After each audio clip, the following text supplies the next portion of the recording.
அருட்பெருஞ்சோதி. அருட்பெருஞ்சோதி. அருட்பெருஞ்சோதி. அருட்பெருஞ்சோதி. தனிப்பெரும் கருணை. அருட்பெருஞ்சோதி. அருட்பெருஞ்சோதி. அருட்பெருஞ்சோதி. அருட்பெருஞ்சோதி. தனிப்பெரும் கருணை. அருட்பெருஞ்சோதி.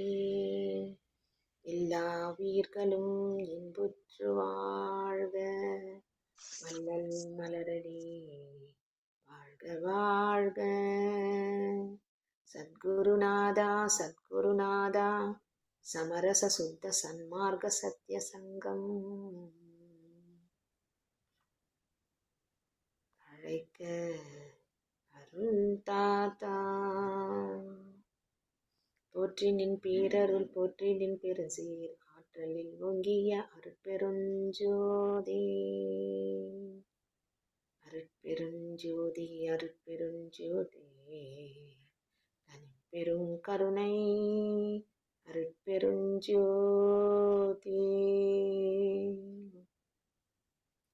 సకలము సిద్ధించును నాలోని చిదాకాశంలో. కరుణామయుడు కొలువున్నాడుగా ఈ చిదంబరంలో. అరుట్పెరుంజ్యోతి.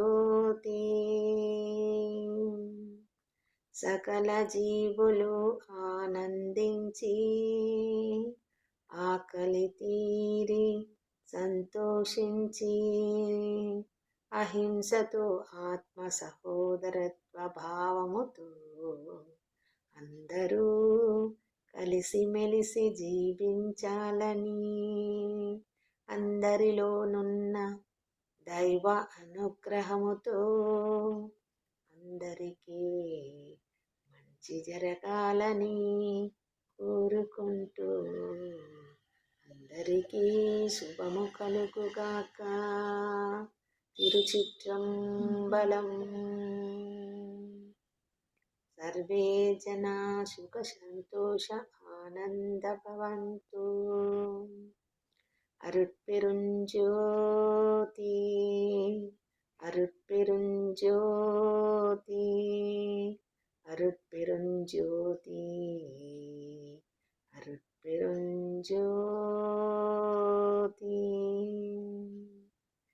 తిరుచిట్రంబలం. అందరికీ వందనములు. அருட்பெருஞ்சோதி. அருட்பெருஞ்சோதி. அருட்பெருஞ்சோதி. தனிப்பெரும் கருணை. அருட்பெருஞ்சோதி.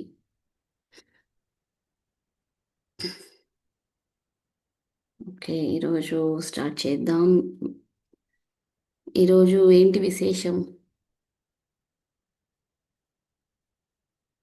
ఈరోజు వైకుంఠ ఏకాదశినా? వైకుంఠ ఏకాదశి ఈరోజు. వైకుంఠ ఏకాదశి. సో వైకుంఠ ఏకాదశి ఎందుకు సెలబ్రేట్ చేసుకుంటారు? ఎవరైనా చెప్పగలరా? ఎందుకు చేసుకుంటారు వైకుంఠ ఏకాదశి అన్నది? రికార్డింగ్ చేస్తున్నావా? రికార్డింగ్ చేసావా? వేసున్నా.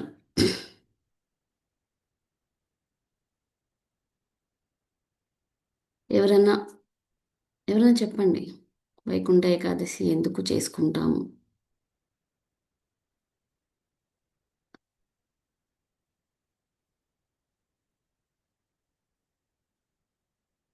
మీకు తెలిసింది ఎవరైనా చెప్పచ్చు.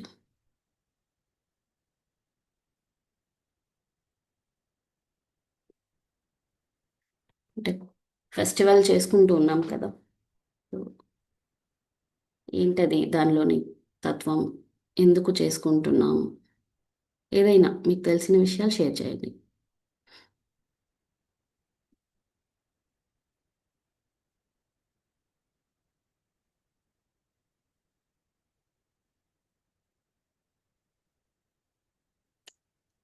అరుట్పెరుంజ్యోతి.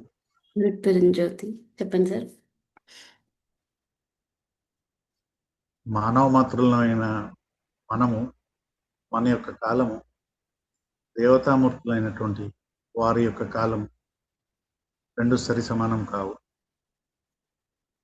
వారి యొక్క ఒక రాత్రి ఒక పగలు మన యొక్క సంవత్సర కాలం.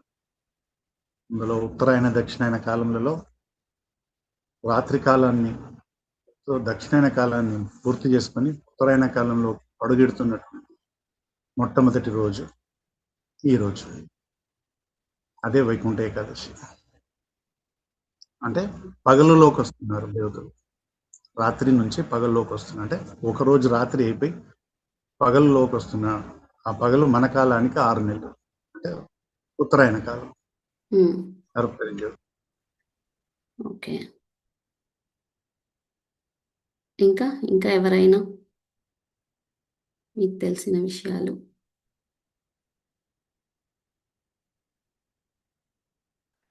ఓకే. సో వైకుంఠ ఏకాదశికి ఇంకొక పేరు కూడా ఉంది. ఐడియా ఉందా ఎవరికైనా? ఏమంటారు వైకుంఠ ఏకాదశిని?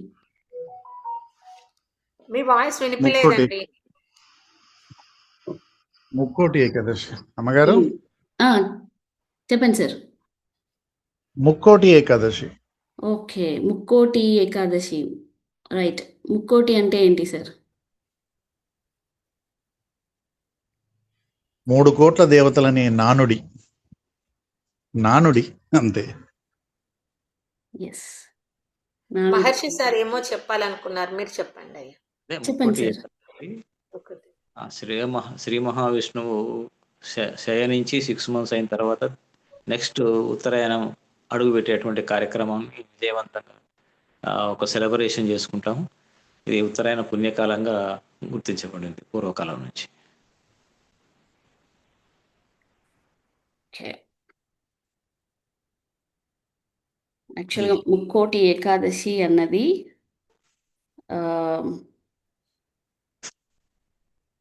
ముక్కోటి అంటే ఏంటి అంటే ఇక్కడ మనకి ముక్కోటి అన్న విషయం త్రిభుజాన్ని సంకేతిస్తుంది. ట్రయాంగిల్ ముక్కోటి అన్నది.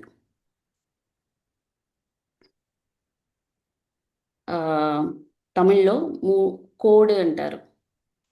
కోడు అంటే ఒక లైన్ అనమాట. సో 3 లైన్స్, 3 లైన్స్ ఇట్లా కలిసేది త్రిభుజం, ట్రయాంగిల్ షేప్. సో దాన్నే ముక్కోటి అని ఇక్కడ చెప్తున్నారు. సో ఈ ముక్కోటి, ఈ త్రిభుజం అన్న త్రిభుజాకారం మన శరీరంలో ఎక్కడ ఉంటుంది అంటే ఇక్కడ కనిపిస్తుందా? ఈ 2 కళ్ళు, 3వ కన్ను, భ్రుకుటి మధ్య ఈ 2 కళ్ళు, ఈ 3 కలిసిన చోటే ఈ త్రిభుజం అన్నది ఏర్పడుతుంది. దీన్నే ముక్కోటి అని అంటారు. ముక్కంటి అంటే 3 కళ్ళు కలవాడు అన్నది వస్తుంది. ఇక్కడ ముక్కోడు అంటే తమిళ్ దీని ఆ ప్రకారం తీసుకుంటే 3 లైన్స్ వచ్చే ఈ ప్లేస్ని ముక్కోటి అని అంటారు. ఈ స్థలం మన భ్రుకుటి మధ్యలో ఆజ్ఞాస్థానాన్ని సూచిస్తుంది అని అంటున్నారు. ఇది ఆత్మస్థానానికి ద్వారం అని అంటున్నారు. ఆత్మస్థానానికి ద్వారం ఈ భ్రుకుటి మధ్య.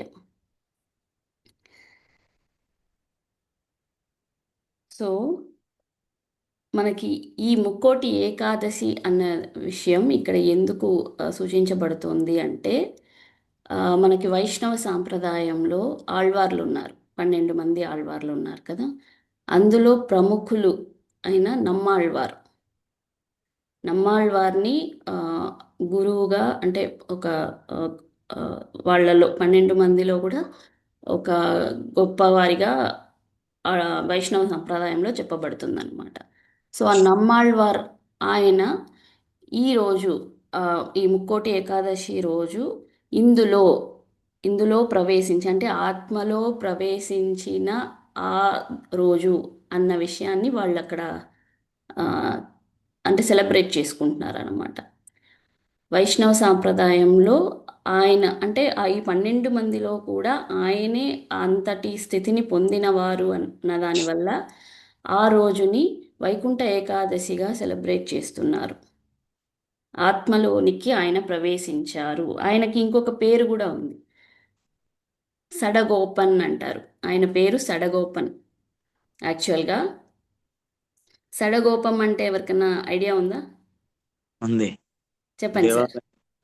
దేవాలయంలో శటకూపం పెడతా ఉంటారు కదా. పెడతారు. అదే. సో ఆ సడగోపం మనం దేవాలయంకి వెళ్ళినప్పుడు పెడతారు. అది ఏంటి అంటే ఆయన యొక్క పాదుకలు, అంటే గురు పాదుకలు మన పైన పెట్టి ఆ దీక్ష అన్నది ఇచ్చేలాగా ఉంటుందన్నమాట అది. సో ఆ గురు పాదకులు నమ్మాళ్ళవారిది, మహావిష్ణువుది కాదు. అందరూ తప్పుగా అనుకుంటుంటారు. నమ్మాళ్ళవారు గురువు యొక్క పాదుకలు అవి. అండ్ ఆయన పేరు సడగోపన్ అని చెప్పాను కదా. సడగోపన్ అంటే దాని అర్థం ఏంటంటే జడమైన ఈ శ్వాసను తిరస్కరించినాడు. జడముగా ఉన్న ఈ శ్వాస ఏదైతే ఉందో దాన్ని తిరస్కరించి ఆయన లోపల ఆ ముఖ్య ప్రాణాన్ని అంటాం కదా, ముఖ్య ప్రాణాన్ని యాక్టివేట్ చేసుకున్నారనమాట ఆయన. దైవం యొక్క శ్వాస అది. దాన్ని తనలో యాక్టివేట్ చేసుకొని ఇందులోనికి, ఈ ఆత్మలోనికి ప్రవేశించగలిగారు. దాన్నే మనము వైకుంఠ ఏకాదశిగా సెలబ్రేట్ చేసుకుంటున్నాం ప్రతి సంవత్సరం కూడా. ఇది ముక్కోటి ఏకాదశి యొక్క స్పెషాలిటీ.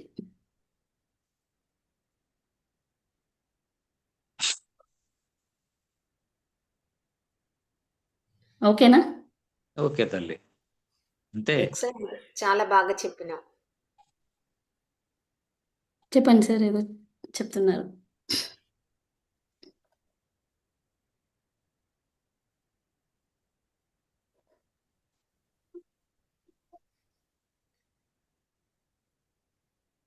చెప్పండి, ఏదో చెప్పని వచ్చారు సార్. మహేష్ సార్నా? ఆ, ఏదో చెప్పండి. మంచి సార్. చెప్పండి. కరెక్టే తల్లి. ఇప్పుడు శ్రీ మహావిష్ణువు నిద్ర నుంచి మేలుకొన్నాడు. మీరు చెప్పింది అదే, ఇది అదే ఒకటే, సేమ్ కలిసింది, కోయిన్సైడ్ అయింది.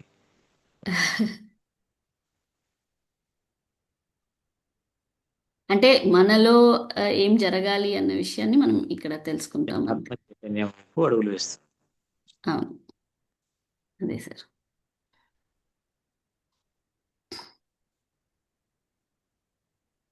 ప్రకృతిలో కూడా మార్పు స్టార్ట్ అవుతుంది ఇక నుండి, ఉమ్. చైతన్యం వైపు.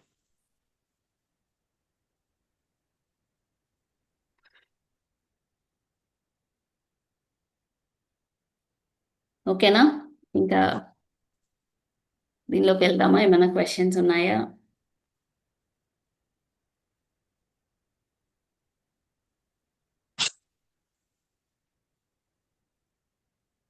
ఓకే, ఈరోజు మనం తిరుక్కదవం తిరత్తల్ అనే పాట గురించి ఎక్స్ప్లెనేషన్ చూద్దాం.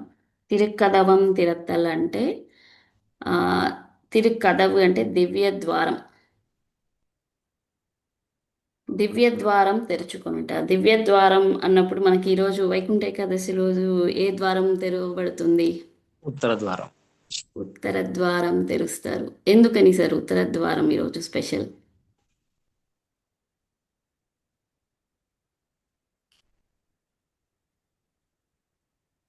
అదే ఏదైనా అదే చీకటి నుండి ప్రకాశం వైపు అడుగు పెడుతున్న సందర్భం కదా. అదే సార్, అంటే రోజు ఒక ద్వారం వైపు వెళ్తూ ఉంటాం కదా ఆలయంలోకి. ఉత్తర ద్వారం అన్నది ఏదైనా స్పెషల్ ఇది ఉందా అన్నది. మగారు అరుపెరింజ్యోతి. అరుపెరుంజ్యోతి చెప్పండి సార్. వైకుంఠ ఏకాదశి ప్రాముఖ్యత, ఉత్తరముఖ ద్వార దర్శనము. ప్రపంచంలో ఒకే ఒక్క దేవాలయానికి ఉంది ఆ ప్రాశస్త్యం. మిగతా ఏ దేవాలయానికి లేదు, అది ఒక్క శ్రీరంగానికి మాత్రమే. కానీ ప్రపంచంలో ఉన్న భక్తులందరూ శ్రీరంగానికి వెళ్ళలేము కాబట్టి దాన్ని మిగతా గుళ్ళలకు కూడా, ఆయా ప్రాంతాలలో ఆ గుళ్ళలో కూడా ఆ అవకాశాన్ని కల్పించారు ఆ భగవంతుని దర్శనం చేసుకునే విధంగా. ఇన్ఫ్యాక్ట్ యాక్చువల్గా ఒక్క శ్రీరంగానికి మాత్రమే ఉంది. ఆ శ్రీరంగంలో కూడా ఉత్తర ద్వారం ఏదైతే ఉందో, మనకి శ్రీరంగంలో శ్రీరంగ నాయకుడు ఎప్పుడైతే ప్రతిష్ఠించబడ్డాడో, అది ప్రతిష్ఠించబడడం కాదు, ప్రతిష్ఠించబడటం అంటే విభీషణుడు, రాముడు, ఏదైతే తన ఆత్మ మనం శివునికి అయితే లింగం అంటాము, ఇక్కడైతే తన ఆత్మ యొక్క విగ్రహాన్ని ఏదైతే ఇచ్చాడో, ఆ శ్రీరంగంలో ఉన్నటువంటి నది ఏదైతే ఉందో ఆ నది పేరు నేను మర్చిపోయాను, మీరేం చెప్పగలరా? ఆ రివర్ నేమ్. శ్రీరంగం. ఆ శ్రీరంగం గుడికి దగ్గరలో ఉన్న నది. శ్రీరంగంలో తన ఉంది అమ్మగారు. విభీషణుడు ఆ తన ఆ విగ్రహాన్ని తీసుకొని అది చేతుల్లో పట్టుకొని తను వెళ్తుండగా ఉమ్, ఎక్కడికి వెళ్తున్నాడు? అగైన్ ఎక్కడికి? శ్రీలంకకి. శ్రీలంకకి. ఓకే. సో శ్రీలంకకి బ్యాక్ అంటే తన స్వరాజ్యం పట్టాభిషేకం అయిన తర్వాత వెళుతుండగా ఇది వెళ్ళడానికి వీలైనటువంటి సిచ్యువేషన్ అంటే తను సంధ్యావందనం చేసుకునే సమయంలో ఉమ్, కింద పెట్టవలసిన పరిస్థితి వచ్చినప్పుడు తను కింద పెట్టి మళ్ళా తిరుగు తీయటం అనేది ఇంకా అది సాధ్యమైనటువంటిది కాదు.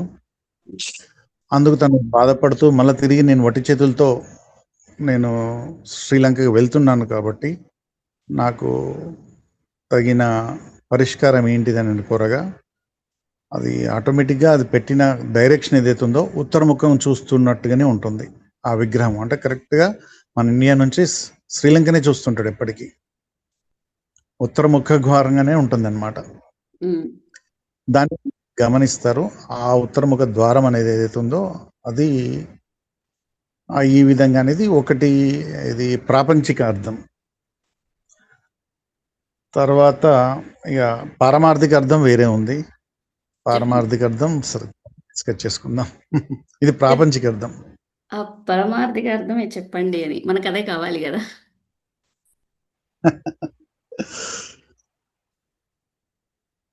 పర్లేదు,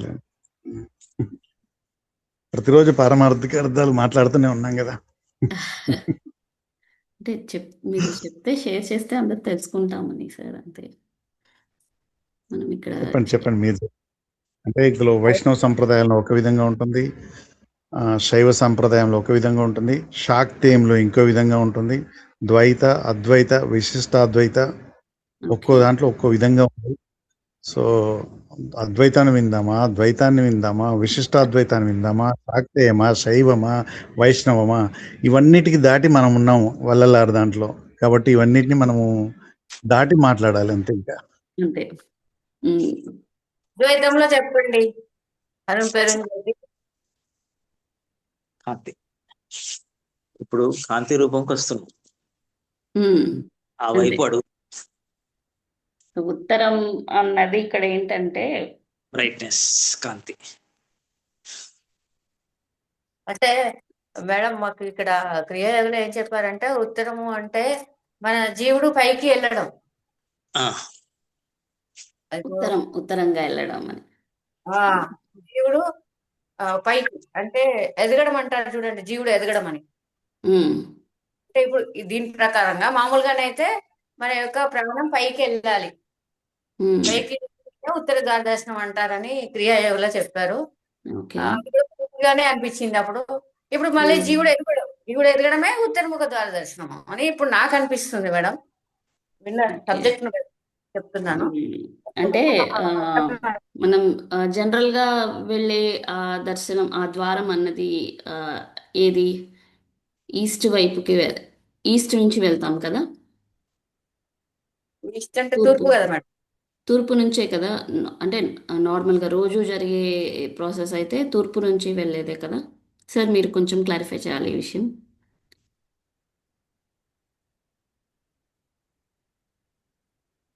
అవునమ్మ గారు, మీరు కరెక్టే చెప్తున్నారు. తూర్పు నుంచి వెళ్ళేది.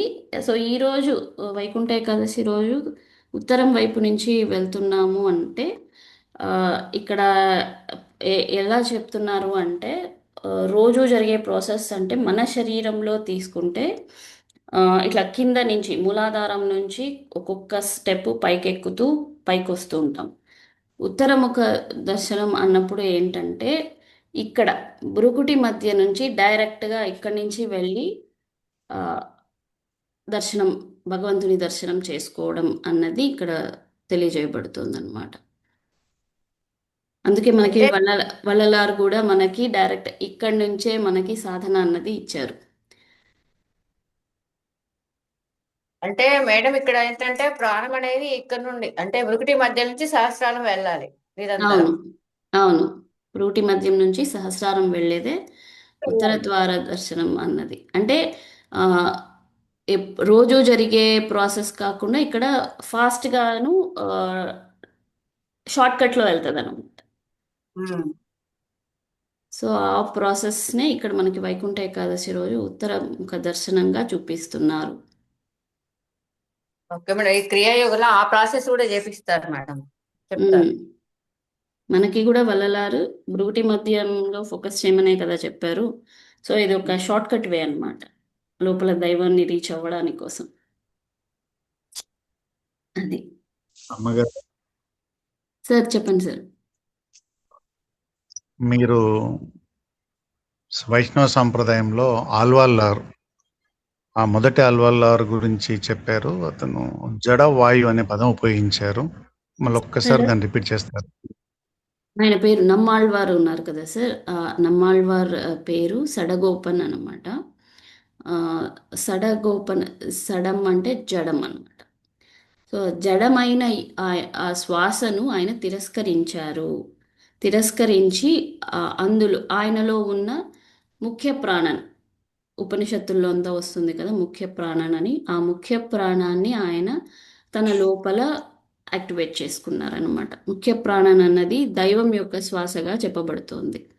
సో ఇప్పుడు మనం తీసుకుంటున్న ఈ శ్వాస ఏదైతే ఉందో అది జడంగా ఉంది. సో ఈ జడమైన ఈ శ్వాసను ముఖ్య ప్రాణంగా మార్చుకోవాలి మనము. సో ఆ ప్రాసెస్ని ఆయన చేసుకున్నారు. చేసుకొని ఇందులో ఆత్మలోకి ప్రవేశించిన రోజు వైకుంఠ ఏకాదశిగా చెప్పబడుతోంది. అది సార్. ఓకే అమ్మగారు, థ్యాంక్స్ అమ్మగారు. Okay sir, thank you. Arun పేరు జ్యోతి మేడం, ముఖ్యమైన శ్వాస అంటే అంతర్ చైతన్యమా మేడం? దాన్ని హోలీ బ్రెత్ అంటారు. హోలీ బ్రెత్ అంటారు. హోలీ క్రిస్టియానిటీలో హోలీ బ్రెత్ అంటారు కదా. అంతర్శ్వాస, అంతర్శ్వాస అది వచ్చి ఇక్కడి నుంచి ఇలా పైకి తల లోపల తిరుగుతుంది అనమాట శ్వాస.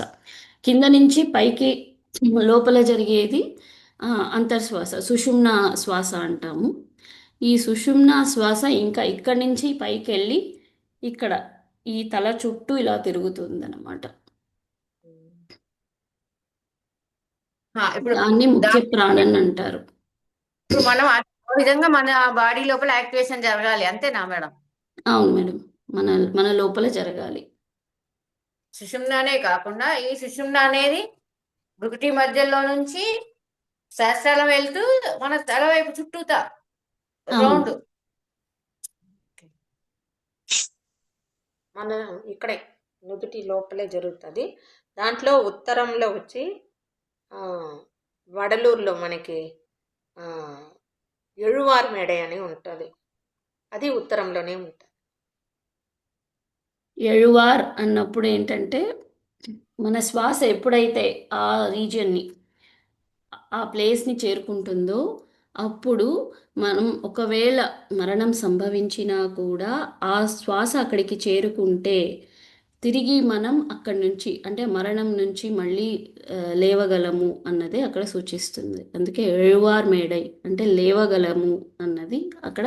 వడలూరుకి వెళ్ళారంటే మీరు అక్కడ చూడొచ్చు, ఎഴുవార్ మేడై అని ఉంటుంది జ్ఞానసభ పక్కన. జ్ఞానసభ అన్నది మన ఈ శిరస్సుని సూచిస్తుంది అనమాట. శిరస్సు, మన శిరస్సు ఎలా ఉంటుందో అలాగే అక్కడ జ్ఞానసభ అన్నది ఏర్పరుస్తుంది. మీరు ఇప్పుడు నా బ్యాక్గ్రౌండ్లో ఉన్న పిక్చర్ చూడొచ్చు, జ్ఞానసభది. సో అదేంటంటే మన శిరస్సుని సూచిస్తుంది. దాంట్లో ఉత్తరం వైపు అటువైపుకు ఉంటుంది ఎഴുవార్ మేడై అనేది. సో మన శ్వాస ఎప్పుడైతే ఆ ప్లేస్ని రీచ్ అవుతుందో అప్పుడు మనము మరణం నుంచి కూడా తిరిగి లేవచ్చు అన్నది ఇక్కడ సూచించబడింది అనమాట. అది 3 years బ్యాక్ వెళ్ళాను మేడం. వాళ్ళ రామలింగేశ్వర స్వామి దర్శనం, మాయా సభ 7 lanes ఉంటాయి. అవును సార్, 7 screens ఉంటాయి. 7 తెరలు. అవును.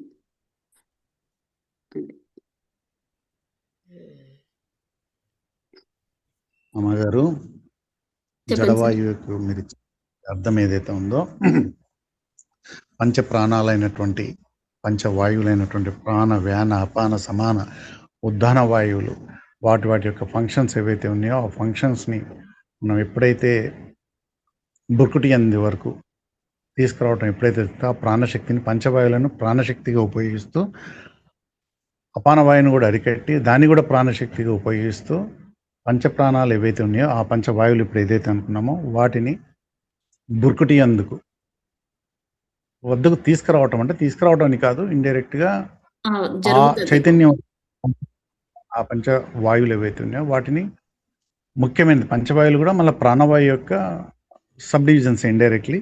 సో వాటిని మన క్రియారూపంగా మనం పంచ ప్రాణాలు అనుకుంటున్నామో లేదా పంచవాయువులు అనుకుంటున్నామో, నిజమైనటువంటిది ఒకటే ఒక వాయువు, ప్రాణవాయువు.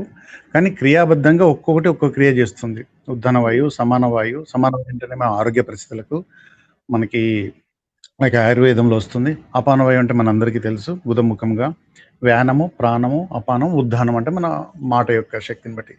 ఇన్ని వాయువులు మన శరీరంలో, మన శరీర యొక్క క్రియలను ఏవైతే చేస్తున్నాయో అన్నిటినీ ఒకే వైపుగా కేంద్రీకరించి ఆ ప్రాణశక్తిని పెంచుకొని బురుకుటి వందు మనం ఫోకస్ నుంచి అక్కడికి ప్రాణశక్తిని తీసుకొచ్చి లయం అవటమే మీరు ఇందాక చెప్పిన జడ వాయు, అది వేరే టైప్ చెప్పారు, దాన్ని ప్రాణంగా మార్చడం, ముఖ్య ప్రాణంగా మార్చడం. అదమ్మ గారు దాని యాక్చువల్ అంతరార్థం. ఇక్కడ వరకు వచ్చిన ఆ ముఖ్య ప్రాణాన్ని ఇప్పుడు మనం ఇక్కడి నుంచి తీసుకొని పైకి తల చుట్టూ సహస్రారానికి వెళ్ళడానికి ఇక్కడి నుంచి ఇటు తిరిగి ఇటు వచ్చి సహస్రారాన్ని రీచ్ అవుతుంది అన్నమాట. సో అలా జరిగినప్పుడే మరణాన్ని జయించడం అన్నది జరుగుతుంది. చాలా కరెక్ట్ అమ్మ. అందులో చెప్పండి సార్. త్రిభుజం కూడా, త్రికుటిలో త్రిభుజాన్ని ఎలాగైతే మీరు చెప్పారో ఆ త్రిభుజాన్ని ఒక్కో భుజం ఒక్కో దాన్ని ఇండికేట్ చేస్తుంది. త్రిభుజంలోని ఒక్కో భుజము అదే మన త్రిగుణోపేతమైనటువంటి రజతమో సత్వగుణాలు ఏవైతే ఉన్నాయో వాటికి అతీతంగా, అంటే వాటిని కూడా జయించి మనము చైతన్యాన్ని గమనించి తర్వాత శుద్ధ చైతన్యం వైపుగా ప్రయాణించటం. ఆ త్రిభుజంలో ఒక్కో భుజానికి త్రిగుణోపేతమైనటువంటి సృష్టిలో గుణరహిత స్థితికి రావటం, త్రిగుణరహిత స్థితికి వచ్చి ఆ తర్వాత వల్లలారు గారేమో పంచగుణాలు చెప్తున్నారు. నా దృష్టిలో త్రిగుణాలే సృష్టి యొక్క నిర్మాణంలో త్రిగుణాలు. ఆ నాలుగో గుణం, పంచగుణం కాదు, నాలుగో గుణం శుద్ధ సత్వగుణం ఏదైతే ఉందో అది ఒక్క పరమాత్మకు మాత్రమే చెందినది. ఆ అంటే మానవ మాత్రంలో అయినటువంటి మనకు శుద్ధ సత్వగుణంలోకి, ఆ స్థితిలోకి వెళ్ళే అవకాశము మనము ఆ పరమాత్మలో లీనమైనప్పుడు మాత్రమే కలుగుతుంది. అందువలన సృష్టి కార్యక్రమంలో త్రిగుణాత్మికం మాత్రమే చెప్పగలిగారు. కానీ మన వల్లలారు గారి లిటరేచర్లో శుద్ధ సత్వగుణాన్ని కూడా యాడ్ చేసి 4 గుణాలుగా చెప్పారు. ఎందుకంటే మన ఏమే శుద్ధ సత్వగుణంలోకి రీచ్ అవడం కోసం, అంటే పరమాత్మలో లీనం అవడం కోసం. సో దాన్ని కూడా కన్సిడర్ చేస్తూ 4 గుణాలని తీసుకున్నారు. కానీ సృష్టి నిర్మాణంలో త్రిగుణాత్మికమై ఉందన్నమాట. అది నేను అర్థం చేసుకున్నాను అమ్మగారు. అంటే మన అదర్ లిటరేచర్స్కి వల్లలారు గారి లిటరేచర్కి ద డిఫరెన్స్. ఓకే,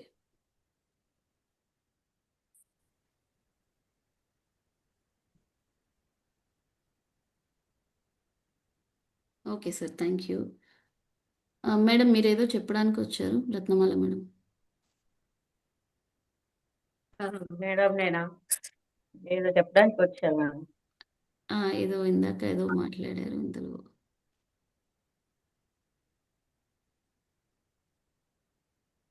ఏం లేదా? గుర్తు రావట్లేదు మేడం మళ్ళీ. ఓకే ఓకే ఓకే అయితే సో కాబట్టి ఈరోజు మనం తిరుక్కదవు తిరత్తల్ అనేది, అంటే దివ్య ద్వారాన్ని తెరుచుకొనుట అనే ఈ పాటను మనం డిస్కస్ చేద్దాం. మేడం మేడం చెప్పండి. నేను ఏమనుకున్నా అంటే, ఇప్పుడు ఆజ్ఞ నుంచి సహస్రాలం కాకుండా ఆజ్ఞ నుంచి సహస్రాలం వెళ్ళేటప్పుడు ముందు ఈ రౌండ్ తిరిగిన తర్వాత వచ్చి ఒక రౌండ్ తిరిగి వచ్చేసి, అంటే తూర్పు నుంచి ఇలా పడమటి వైపుగా ప్రయాణించి మళ్ళీ ఆ మధ్యకు వచ్చి ఉత్తరముఖంగా వెళ్ళడమా శ్వాస? అంటే మధ్యకు వచ్చి పైకి వెళ్ళడం, సహస్రారానికి వెళ్ళడం. అంటే రౌండ్ తిరిగి మళ్ళీ పైకి వెళ్ళాలి. అవును, మళ్ళీ పైకి వెళ్ళాలి మేడం. అదే అడగాలని అనుకున్నాను. అదే. Right. Okay, thank you madam. So ఈరోజు దివ్య ద్వారాన్ని తెరుచుకొనుట అనే పాటలు మనకి ఇక్కడ 10 ఉన్నాయి ఈ సాంగ్స్. సో వీటిని ఈరోజు చూద్దాం, ఎన్ని వీలైతే అని చూద్దాము.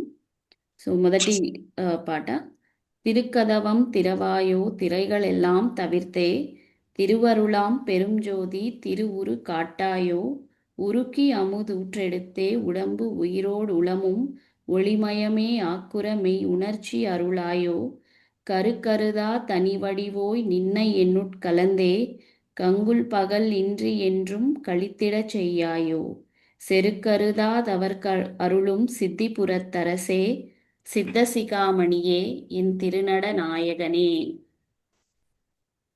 సో దివ్య ద్వారాన్ని, మనలో ఉన్న ఆత్మలో ఉన్న దివ్య ద్వారాన్ని తెరవమని వల్లలార్ భగవంతుణ్ణి ప్రార్థిస్తున్నారు ఈ పాటలో.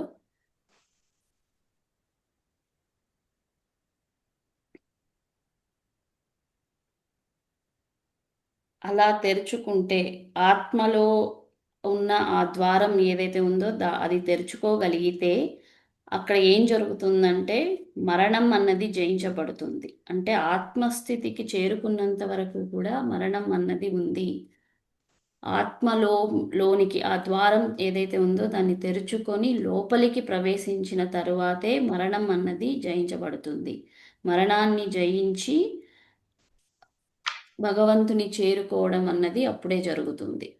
సో ఆత్మలోనికి మన చైతన్యం ప్రవేశించాలి. సో దాన్ని ఈ పాటల్లో మనకి తెలియచేస్తున్నారు. తెరలన్నింటినీ తొలగించి దివ్య ద్వారాలు తెరవవా అని ఈ పాటలో అడుగుతున్నారు. దివ్య అనుగ్రహం చేత మహాజ్యోతి యొక్క దివ్య స్వరూపాన్ని చూపించవా అని భగవంతుని ప్రార్థిస్తున్నారు. ఆత్మ ద్రవించడం ద్వారా అమృతపు ఊట మొదలై ఆ ప్రవాహము శరీరము, మనస్సు, జీవం, ఆత్మ అన్నీ కూడా దివ్య కాంతిగా ప్రకాశవంతము చేయు సత్య అనుభూతిని, సత్య చైతన్యాన్ని అనుగ్రహించవా అని ప్రార్థిస్తున్నారు వల్లలార్ ఇక్కడ. ఏ మూలము అవసరము లేనటువంటి ఓ అసమాన దివ్య స్వరూపమా, నిన్ను నాలో మమేకము చేసి పగలు రాత్రి లేని సర్వకాల సర్వావస్థల్లో నిరంతరం ఆనందాన్ని అనుభవించేలా చేయవా. అహంకారం లేని వారికి అనుగ్రహించు సిద్ధిపురములోని ఓ ప్రభువా, సిద్ధశిఖామణియే దివ్య నటరాజా అని అడుగుతున్నారు. అంటే ఇక్కడ వల్లలార్ ఏమని అడుగుతున్నారంటే ఆ భగవంతుని దివ్య ద్వారాన్ని తెరచి మాయా తెరలనన్నింటినీ తొలగించి తన శరీరం, మనస్సు, జీవం, ఆత్మ అన్నింటినీ దివ్య అమృత ఊట ప్రవాహం ద్వారా స్వచ్ఛమైన కాంతిగా మార్చమని అభ్యర్థిస్తున్నారు ఇక్కడ. సో ఎప్పుడైతే ఆ ద్వారం తెరుచుకుంటుందో అప్పుడు ఏం జరుగుతుందంటే శరీరము, మనస్సు, జీవం, ఆత్మ ఈ 4 కూడా దివ్య కాంతిగా మారుతుంది. కాబట్టి ఈ ద్వారాన్ని తెరవమని ఆ భగవంతుని వేడుకుంటున్నారు ఈ పాట ద్వారా.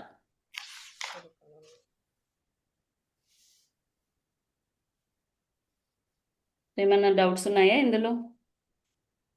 మొదటి పాటలో అంటే తెరలను తొలగించి అంటే ఏంటి మేడం? తెరలు అని అన్నారు. తెరలు అంటే తెరలను తొలగించి ఆ తర్వాత ద్వారం అన్నది తెరవబడుతుంది మేడం. ఆత్మకి ముందు మనకి 7 తెరలు అన్నవి ఉన్నాయి, మాయా తెరలు. మనకి ఆల్రెడీ క్లాస్లో జరిగింది ఈ 7 తెరల గురించి. మీరు రాలేదనుకుంటాను. విన్నారా మేడం 7 తెరల గురించి? అంటే కొంచెం చెప్పారు, లైట్ గా సింపుల్ గా ఒక్కొక్కటి కొంచెం చెప్పి వదిలేయండి. Okay okay. అంటే 7 తెరలు ఉన్నాయి మనకి, మాయా తెరలు అంటారు దాన్ని. సో ఒక్కొక్కటి ఒక మాయా శక్తి అన్నమాట. అంటే ఇప్పుడు ఏంటది నేను చెప్పనా? క్రియాశక్తి. చెప్పండి. ఓకే. 7 తెరలు ఉన్నాయి. అవి వచ్చి మొదటి తెర వచ్చి నలుపు తెర, రెండవది నీలిరంగు తెర, మూడవది వచ్చి పచ్చ తెర, నాలుగవది వచ్చి ఎరుపు తెర, ఐదవది పసుపు తెర, ఆరవది మనకి ఈ అన్ని రంగులు కలిసిన తెర. ఇవి వచ్చి ఒక్కొక్క తెర ఒక్కొక్క మాయా శక్తిని మనకి చూపిస్తుంది.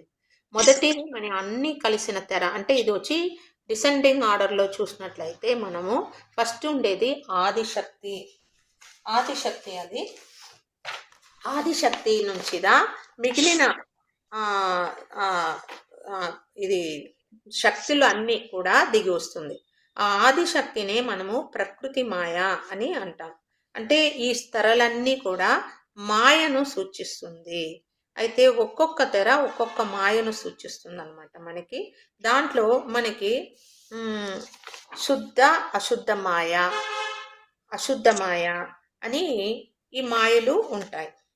దాంట్లో ఫస్ట్ నలుపు రంగు తెరలో ఉన్నప్పుడు మనము ఎలా ఉంటుందంటే శుద్ధ అంటే మా జీవులందరూ కూడా అశుద్ధ మాయాశక్తిచే నడపబడతారు అనమాట. ఇలా మీకు ఇప్పుడు సింపుల్గా చెప్తున్నాం కాబట్టి మొత్తం మీద ఈ తెరలన్నీ 7 తెరలు దేన్ని సూచిస్తుంది అంటే ఈ 7 తెరలు కూడా మాయాశక్తిని సూచిస్తుంది. మొత్తం మాయ అన్నది తెలుసుకుంటాం. ఈ 7 రకాలైన మాయలను తొలగించాలి అన్నదే 7 తెరలు. ఈ తెరలన్నీ తొలగించి మనకి చూపించమని మనం దైవాన్ని ప్రార్థించుకుంటాం. Okay madam.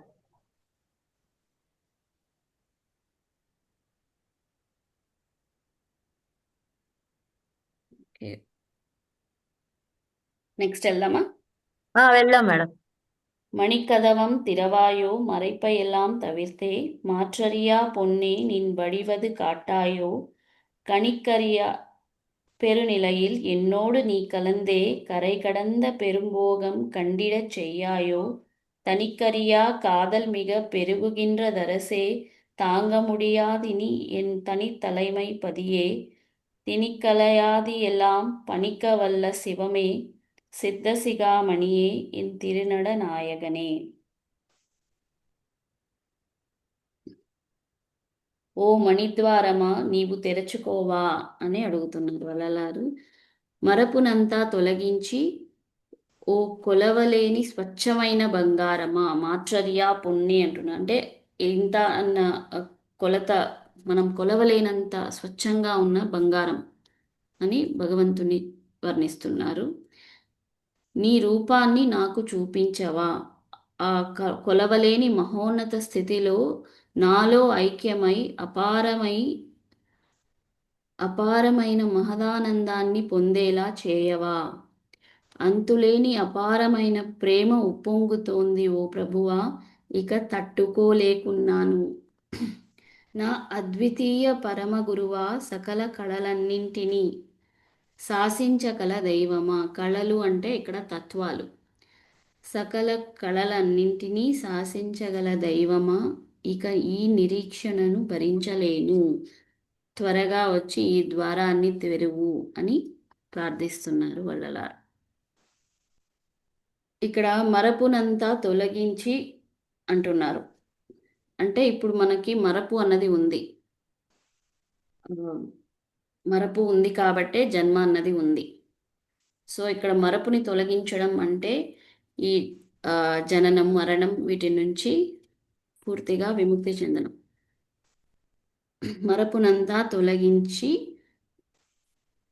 కొలవలేని స్వచ్ఛమైన బంగారంగా, అంటే భగవంతుడు ఉన్నాడు, అదే విధంగా మనం కూడా మారాలి, భగవంతుని స్థితిని పొందాలి అన్నదే ఇక్కడ మనకి శుద్ధ సన్మార్గంలో అంతిమ లక్ష్యం అన్నమాట. సో భగవంతుని స్థితి పొందాలి అంటే అంతటి ఆ స్వచ్ఛత అన్నది మనలో కూడా రావాలి. దాన్ని ఇక్కడ సూచిస్తున్నారు.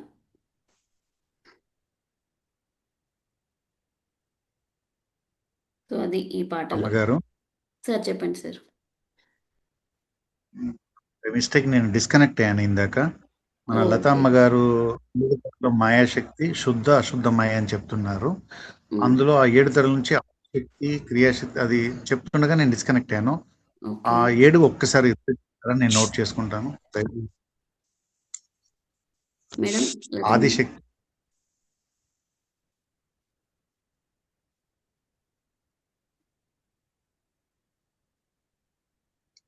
ఆదిశక్తితో మొదలెట్టారు, తర్వాత నేను డిస్కనెక్ట్ అయిపోయాను. అవును సార్. లత మేడం. మ్యూట్ లో ఉన్నాను, అదే గమనించలేదు. అదే. Okay okay. అరగపెరం జ్యోతి. ఈ 7 తెరలు ఏమిటంటే, ఒకటి నలుపు తెర, అది వచ్చి అమ్మా అశుద్ధ మాయ. ఆదిశక్తి అదే ఆదిశక్తి మనకి వస్తుంది. అంటే మీరు డిసెండింగ్ ఆర్డర్ లో మనం చెప్పేటప్పుడు మనము వచ్చి ఆదిశక్తి నుంచి వస్తుంది. ఇది అసెండింగ్ ఆర్డర్ లో, అంటే ఫస్ట్ తెర నలుపు తెర అంటే తీస్తారనమాట. మన నుంచి వెళ్ళేటప్పుడు, మన నుంచి దైవ స్థితి అక్కడికి వరకు వెళ్ళేటప్పుడు కింద మొదటి తెర వచ్చి నలుపు తెర. మొదటిదిగా ఉండేది నలుపు తెర. సరేనా? ఓకే నలుపు తెర అశుద్ధ మాయాశక్తి. ఓకే అమ్మగారు. 2 నీలి రంగు తెర అమ్మగారు శుద్ధ చెప్పండి. అశుద్ధ మాయాశక్తి. శుద్ధ అశుద్ధ మాయాశక్తి. ఓకే అమ్మగారు. 3 పచ్చతెర. 3 పచ్చతెర క్రియాశక్తి. ఓకే అమ్మగారు. 4 ఎరుపు తెర ఓకే పరాశక్తి. ఓకే అమ్మగారు. 5 పసుపు తెర ఇచ్ఛాశక్తి. 6 ఓకే తెలుపు తెర జ్ఞానశక్తి. 7 ఓకే పై అన్ని రంగులు కలిసిన తెర. పైన మనం చెప్పుకున్నామే 6 రంగులు, ఈ అన్ని కలిసిన తెర 7వ తెర, అది ఆదిశక్తి. సో ఆదిశక్తి ముందు వచ్చిందన్నమాట. అక్కడి నుండి ఇవన్నీ ఆదిశక్తి నుంచి విడివడి వచ్చినవే. చివరిగా వచ్చేటప్పటికి అది అశుద్ధ మాయాశక్తిగా మారింది. ఓకే అమ్మగారు. ఇందులో అమ్మగారు ఇచ్ఛాశక్తి, క్రియాశక్తి, జ్ఞానశక్తిని శుద్ధమాయ అనుకుందామా, అశుద్ధమాయ అనుకుందామా? అది శుద్ధమాయ. శుద్ధమాయ శుద్ధ ఓకే అమ్మ. అశుద్ధ మాయా నుంచి కొంచెం కొంచెంగా, అంటే కిందకి వెళ్ళే కొద్దీ 50% అయిపోతుంది. ఇక్కడ మనకి నీలి రంగుకి వచ్చేటప్పటికి 50% అయిపోతుంది. ఇలా 50, ఇలా 50, మంచి 50, చెడు 50 ఉంటుంది. కానీ పైకి ఎక్కే కొద్దీ మనకి ఈ చెడు అనేది తగ్గుతూ తగ్గుతూ తగ్గుతూ మనం జ్ఞానశక్తికి వెళ్ళే వాళ్ళకి మనకి జ్ఞానం అన్నది వచ్చేస్తుంది.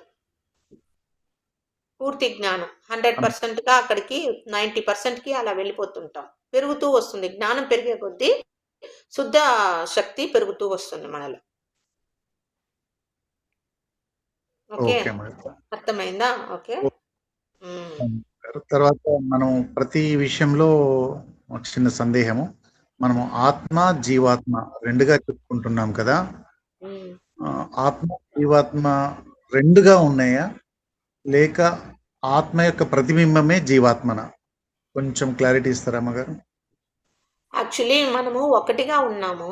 ఒకటిగా ఉన్నది ఏమంటే, తను ఫస్ట్ దీన్ని ఇక్కడ మనకి ఉండండి చెప్తాను. ఓకే, వల్లలారు ఏం చెప్తారంటే, ఇది వచ్చి సామాన్య జీవం, సామాన్య ఆత్మ. సామాన్య ఆత్మ ఇక్కడ ఉండేది విశేష ఆత్మ అంటారు. జీవుణ్ణి విశేష ఆత్మ అంటారు. సో ఇదిదా ఇది ఇది ఎప్పటికీ ఉంటుంది. ఇది ఏం చేస్తుందంటే, తను ఏమి చెయ్యాలి, ఏ జ్ఞానం పొందాలి అన్నది ప్రతి జన్మలో అది డిసైడ్ చేసుకుంటూ వస్తుంది. అది అలా డిసైడ్ చేసుకొని వచ్చినప్పుడు అది సాక్షిగా ఈడ ఉంటూ తన యొక్క అంశమైన జీవాత్మను ఈ శరీరంలో ఉంచి చేస్తుంది. ఇది రెండు వేరు వేరు కాదు, ఒక్కటే. వేరువేరుగా అంటే అది మనము దీని గురించి తెలుసుకోలేనంత వరకే వేరువేరుగా ఉంటుంది. ద్వైతం, దాన్నే ద్వైతం అంటాం. వేరువేరుగా ఉంటుంది. ఎప్పుడైతే తన్ను తాను ఇది ఆత్మగా పరమాత్మగా తెలుసుకుంటుందో అప్పుడు ఇది ఇది ఒక్కటే, అదే అద్వైతము. ఇప్పుడు మీరు నిన్న కూడా చెప్పారు, మనము ఆ స్థితిని తెలుసుకోవాలి, మోక్ష స్థితిని తెలుసుకొని. అంటే ఆత్మ ఎలా ఉంటుంది? సాక్షిగా ఉంటుంది. దానికి ఎలాంటి గుణాలు ఉన్నది. మీరు మన గుణం గురించి చెప్పినప్పుడు కూడా దాన్నే టచ్ అవుతుంది. అప్పుడు అది వచ్చి నిర్గుణంలో ఉంటూ చూసి మళ్ళీ తిరిగి మనము ఈ గుణాలకి వస్తాం. అప్పుడు వచ్చేటప్పుడు మనము శుద్ధ సాత్విక గుణము తీసుకొస్తాం. శుద్ధ సాత్విక గుణమే పరమాత్మ యొక్క గుణము. ఆ గుణంలో ఉంటూ ఇక్కడ మనము మన పని చేస్తాం. అయితే ఇక్కడ మనం చూస్తే ఈ రెండు కూడా ఒకటే. ఇప్పుడు మనం అద్వైతానికి వచ్చేసాం కాబట్టి ఇది రెండు కూడా ఒకటే, రెండు కాదు.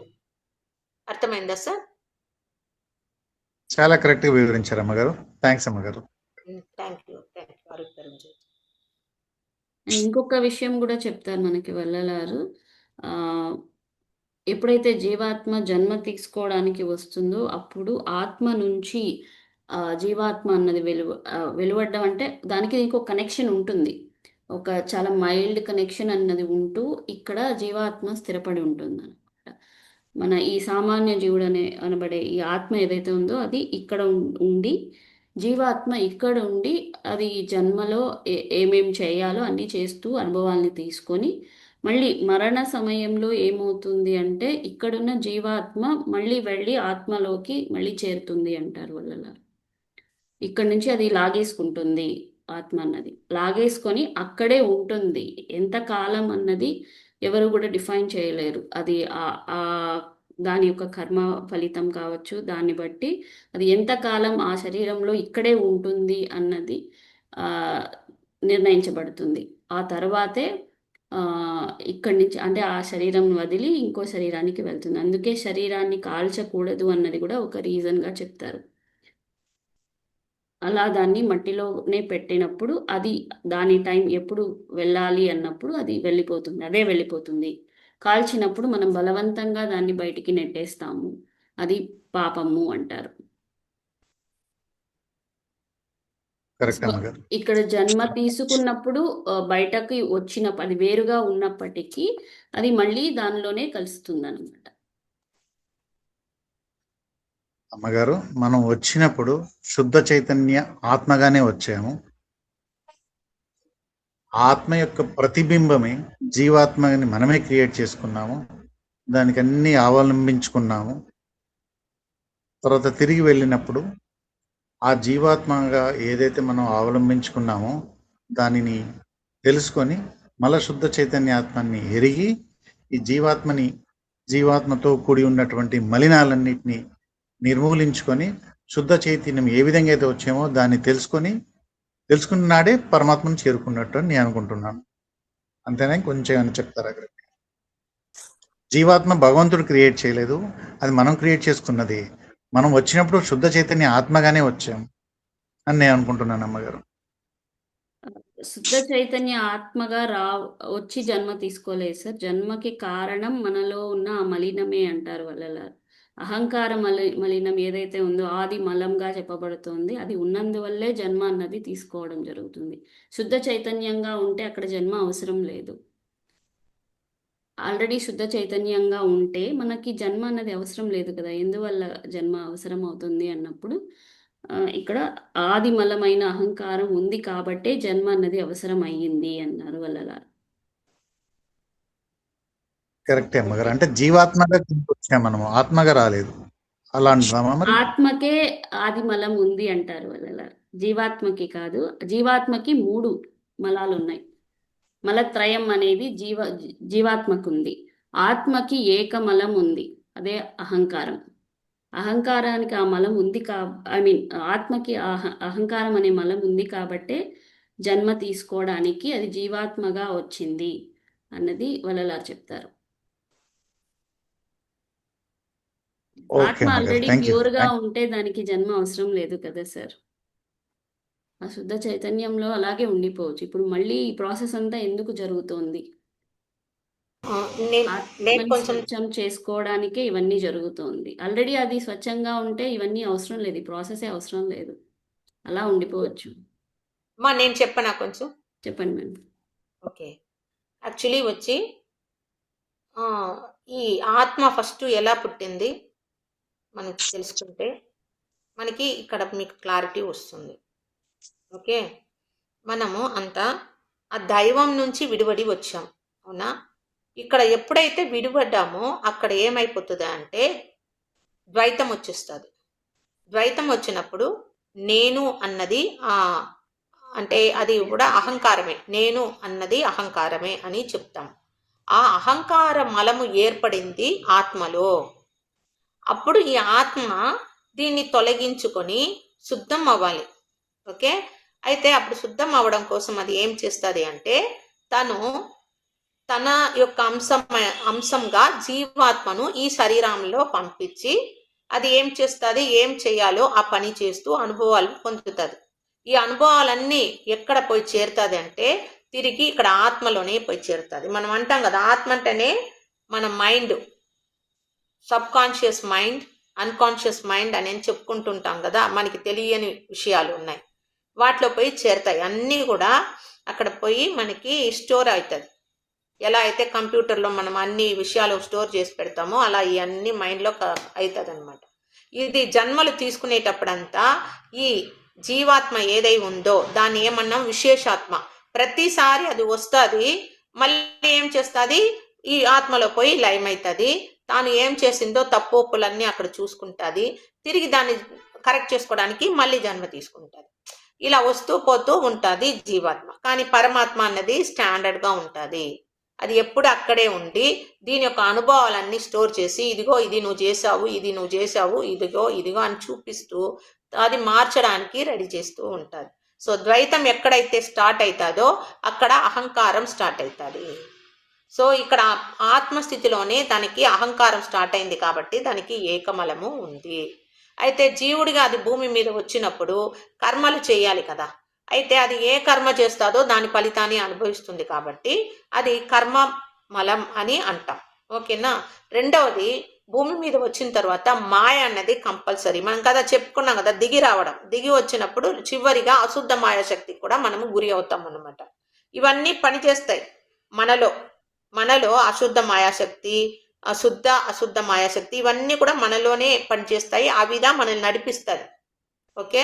అయితే ఇది వచ్చి ఏమవుతుంది, దిగి వచ్చినప్పుడు ఈ మాయలు మనం కమ్ముకుంటుంది కాబట్టి మాయామలము ఉంటుంది. దాంతోపాటు ఆది మలంగా మనం తెచ్చుకున్నది ఏంటి, అహంకార మలము. అంటే అక్కడి నుండి మన పరమాత్మ దగ్గర ఉండే అదే మలము మన దగ్గర కూడా ఉంటుంది. ఇప్పుడు ఏమవుతుంది, ఎక్కువ అవుతుంది.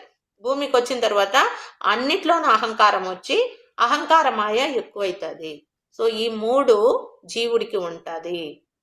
పరమాత్మకి అంటే ఇక్కడ ఉండే ఆత్మకి మనం ఏది ఉంటుంది, ఏకమలం ఉంటుంది, అది అహంకార మలము. ఓకేనా, అర్థమైందా ఇప్పుడు మీకు? అరుపెరుంజ్యోతి అమ్మగారు, అరుపెరుంజ్యోతి చాలా క్లారిటీగా మీరు చెప్పారమ్మగారు. నేను ఇందాక చెప్పింది, మనము మీరు అన్నట్టుగా పరమాత్మ నుంచి విడిపడినప్పుడు నేను మొదటిసారి రావటం అనేది శుద్ధ చైతన్యంగానే మనం వచ్చామని చెప్పాను నేను ఇందాక. అందుకోసమే పరమాత్మ నుంచి ఎప్పుడైతే విడిపడిన మరుక్షణమే మనము శుద్ధ చైతన్యంగానే ఉన్నాము. ఆ తర్వాత మనము ఆవరించుకున్న ఈ త్రిగుణోపేతమైనటువంటి మాయని మనం ఆవరించుకున్న దాన్ని ఇవన్నీ ఇప్పుడు మీరు చెప్పిన సీక్వెన్స్ అంతా ఉంది. కానీ మొట్టమొదటిగా మనం పరమాత్మ నుంచి విడబడి వచ్చినప్పుడు శుద్ధ చైతన్యంగానే వచ్చాము. తర్వాత మీరన్న ఆది మూలం. ఇప్పుడైతే ఎక్స్క్యూజ్ మీ సార్, ఇక్కడ కొంచెం మీరు మార్చుకోండి. శుద్ధ చైతన్యమే మనం కూడా అక్కడ నుంచి వచ్చినప్పుడు ద్వైతం వచ్చింది. ద్వైతంలో ఏమంటారు, ఇద్దరుంటే ఏంటి, నేను నువ్వు అన్నది ఉంటది. అవునా కదా? ఆ ఇద్దరు ఒకటైనప్పుడు మనము అన్నది ఒకటి, ఏకం, నేను ఒకటి. ఇక్కడ ద్వైతం వచ్చింది కాబట్టి ద్వైతంలో నేను అన్న అహంకారమే ఈ ఆత్మకు ఉంది కాబట్టి దాన్ని ఏకమలము అంటారు. కాబట్టే వల్లలారు ఏం చెప్తారంటే, తిరిగి ఇది అద్వైతానికి తిరిగి మనము అన్నదానికి వెళ్ళాలి అంటే ఈ నేనుని వదిలిపెట్టాలి. ఈ నేనుని వదిలిపెట్టడం కోసమే ఈ ఆత్మ జీవాత్మగా జన్మ తీసుకుంటూ ఈ భూమిలో నేను అన్న అహంకారాన్ని వదులుకునే ప్రయత్నంలోనే తిరిగి కర్మలు చేసి తిరిగి మాయకి వశమయ్యి ఎన్నో జన్మలు తీసుకుంటూ వస్తూ ఉంది. ఇప్పుడు ఏం జరుగుతుంది అంటే, తనలో ఉన్న నేను అన్న అహంకారాన్ని ఎప్పుడు పూర్తిగా వదిలిపెడుతుందో ఈ జ్ఞానం ద్వారా, అప్పుడు ఇది శుద్ధ అద్వైతానికి వచ్చేస్తుంది. అంటే దైవము వేరు, నేను వేరు కాదని అనుభవం ద్వారాను మరియు ఈ ప్రాక్టికల్ లైఫ్లోనూ కూడా ఆ మార్పు వస్తుంది.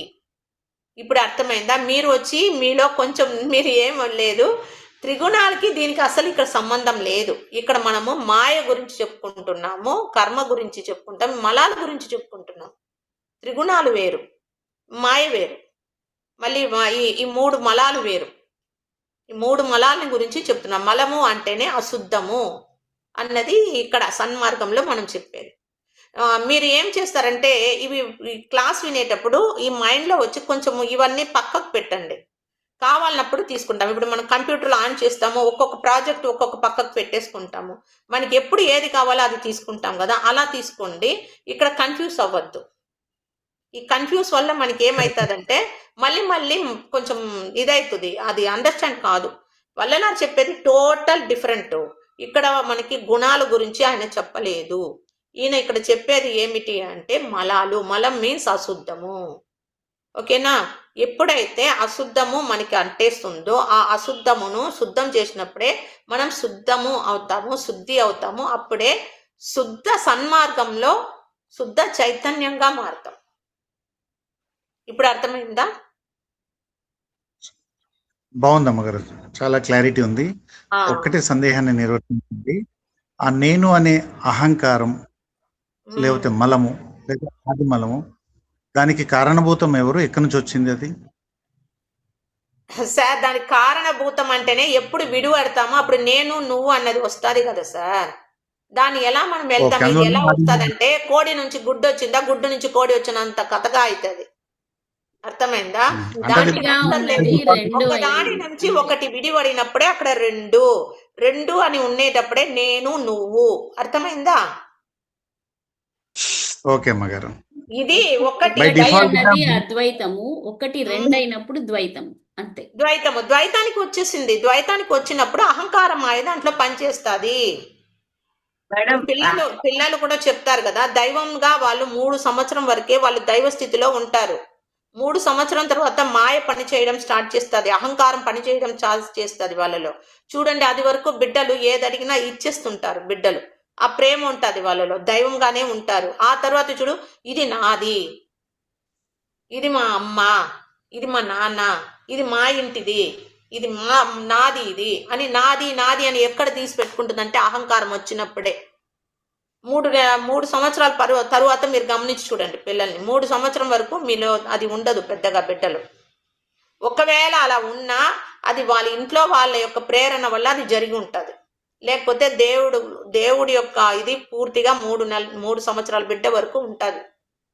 ప్రతి జీవుల్లో 3 సంవత్సరం ఆ బిడ్డ ఉన్నంత వరకు దేవుడికి పూర్తి కనెక్షన్ ఉంటుంది. దైవం వచ్చి వన్నెస్ లో ఉంటుంది కాబట్టి అందరినీ బిడ్డలు ఒకేలాగనే చూస్తారు. ఓకేనా? అయితే ఇక్కడ ఎప్పుడైతే విడవడిందో అప్పుడు వచ్చింది. మళ్ళీ నేను ఎలా పుట్టింది అంటే ఇక్కడ నుంచి 2గా అయినప్పుడు నేను పుట్టింది. ఓకే, నేను అన్న మలము పుట్టింది.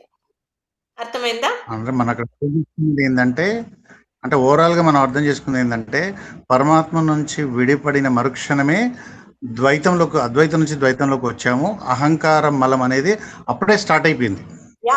నేను అన్నది వస్తుంది అక్కడ. 2 అయిపోయినాం కదా, నేను వేరు నువ్వు వేరు అనేది వచ్చేసింది కదా. దైవం వేరు, జీవుడు వేరు, మా ఆత్మ వేరు అన్నది వచ్చేసింది కదా.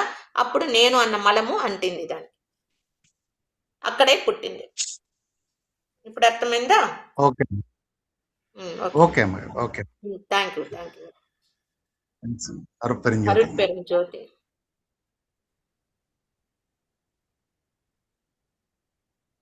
టైం అయిపోయింది అనుకుంటా. టైం అయ్యింది. అరుట్పెరుంజ్యోతి చెప్పండి మేడం. నాకేమనిపించిందంటే మేడం, మనం ఫస్ట్ జన్మ తీసుకుంటాం కదా ఇంట్లో, అప్పుడు ఏంటి మనకు మన ఇల్లు అనేదే ఉంటది. ఎప్పుడైతే పెళ్ళి అవుతుందో అత్తోరిల్లు అమ్మోళ్ళిల్లు అని 2గా విడిపోతుంది చూడండి. మేడం మీరు గ్రేట్ సోల్ మేడం. అందువల్ల మీరు అమ్మగారింట్లో ఉన్నంత వరకు మీరు అంత ఒకటిగా ఉన్నారు. అర్థమైంది మేడం మీకు. అత్తగారింటికి వెళ్ళాక 2 వస్తుంది అనమాట. మేడం మనం అనుకోకపోయినా అమ్మగారింట్లో ఏం చేస్తారు, మీ ఇల్లు అని మనల్ని పక్కకు పెట్టేస్తారు. అక్కడి నుంచి కట్ చేసి అదిగో మీ ఇల్లు అని తోసేస్తారు. ఇక్కడ ఒకటే 2గా అయినప్పుడు ఆ యొక్క నేను అంటే నాది అనేది వస్తుంది అనమాట. రెండుగా అయినప్పుడే నాది నీది అనేది ఉంటది. ఒకటిగా ఉన్నప్పుడు ఉండదు నీది నాది అనేది. Thank you very much madam. Time అయినట్టుందిరా. అవును, టైం అయ్యింది. ఓకే, రేపు కట్ చేసుకుంటాం. కంటిన్యూ చేద్దాం. కట్ చేసుకుంటాం. Okay, thank you. అందరు కలుసుకున్నారు, మంచి మంచి క్వశ్చన్స్ అడిగారు సార్ విశ్వనాథ్ అయ్య. చాలా థ్యాంక్స్. అరుట్ పెరం జ్యోతి అందరికీ థ్యాంక్స్. మహేష్ అయ్య కూడా మంచిగా మాట్లాడారు ఈరోజు. Thank you very much. Thank you. అరుట్ పెరం జ్యోతి. కీ పాయింట్స్ డిస్కస్ చేసుకున్నాం ఇవాళ. చాలా సంతోషం. అరుట్ పెరం జ్యోతి. అరుట్ పెరం జ్యోతి. తన పేరు కరుణై. అరుట్ పెరం జ్యోతి. ముక్కోటి ఏకాదశి శుభాకాంక్షలు. Thank you. Thank you. Thank you sir. Thank you అందరికీ. అందరికీ ఏకాదశి శుభాకాంక్షలు. Thank you.